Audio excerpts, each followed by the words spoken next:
സ്ത്രീകൾക്കുള്ള സ്പെഷ്യലായിട്ടുള്ള ഡോർമെൻട്രി അവിടെ ഉള്ളത് കൊണ്ട് സ്ത്രീകളെ അതിലേക്കും പുരുഷന്മാരെ ഇപ്പോഴത്തെ മെയിൻ ബിൽഡിങ്ങിൽ താമസിപ്പിക്കും.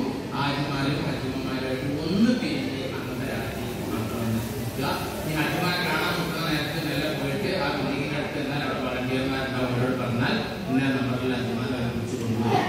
ഇനി ഹജ്ജുമാർക്ക് ആദ്യം കാണാനാണെങ്കിൽ ഇപ്പോഴത്തെ ബിൽഡിങ്ങിന്റെ അടുത്ത് വന്നിട്ട് വളണ്ടിയർമാരോട് പറഞ്ഞാൽ മതി. അവർ നേരെ ഈ ആദ്യം വിളിച്ച് കൊണ്ടുവന്ന് നമ്മുടെ അടുത്ത് എത്തിക്കും. കാണുക ചെയ്യാം. ഭക്ഷണം അവിടെ ക്രിയേറ്റ് നിസ്കാരം കഴിഞ്ഞ സമയത്ത് ജമാഅത്തെ കൊടുത്തു. മാത്രമല്ല അവിടെ വലിയ സേവനമുണ്ട്. വലിയ സേവനം എന്താണെന്ന് ഉദ്ദേശിക്കുന്നത് ഓരോ ആദ്യമേ കൈ പിടിക്കാനാണ്. വലിയ വയസ്സൊന്നും ഞാൻ ആദ്യം കുറച്ച് സമയം അവിടെ വിശ്രമിക്കുമ്പോൾ അടുത്ത അനൗൺസ്മെന്റ് വരും. ഇന്ന വണ്ടിയിൽ പോകുന്ന ഇന്ന ബൈക്കിൽ പോകുന്ന ആളുകൾ രേഖകൾ സ്വീകരിക്കുന്നതിന് വേണ്ടി വരണം എന്ന് പറഞ്ഞിട്ട് അനൗൺസ്മെന്റ് വരും. ആ സമയത്ത് ഈ WM കവറിലെ ഹജ്ജുമാരുടെ ലീഡർ, അതുപോലെ തന്നെ മറ്റേ കവറിലെ കേരള കവറിലെ ലീഡർ ആരാണെങ്കിൽ അയാൾ മാത്രം ഹജ്ജ് സെല്ല് എന്ന് പറയുന്ന ഒരു ഓഫീസ് കാര്യങ്ങൾ സംവിധാനങ്ങളൊക്കെ അവിടെ ഉണ്ടാവും. അവിടേക്ക് ചെല്ലും.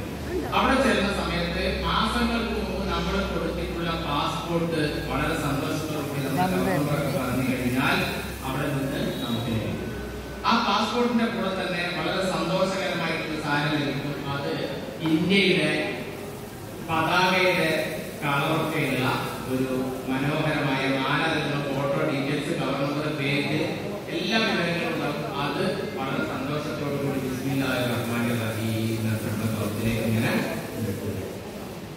അപ്പോ അത് സ്വീകരിക്കുന്നു. അടുത്തത് തന്നെ ഒരു സ്റ്റീലിന്റെ വള, ഇതിനകത്ത് നമ്മുടെ പേര്, passport number, cover number, India എന്ന് ഇംഗ്ലീഷ്, ആ ഹിന്ദി അറബിയിലൊക്കെ ഉണ്ടാവും. അതിങ്ങനെ വളരെ സന്തോഷത്തോടു കൂടി ഇങ്ങനെ കയ്യിലെടുത്തിട്ട് ഇങ്ങനെ ഒന്ന് അമർത്തി ഉഷാറാക്കിയിട്ട് അടങ്ങും.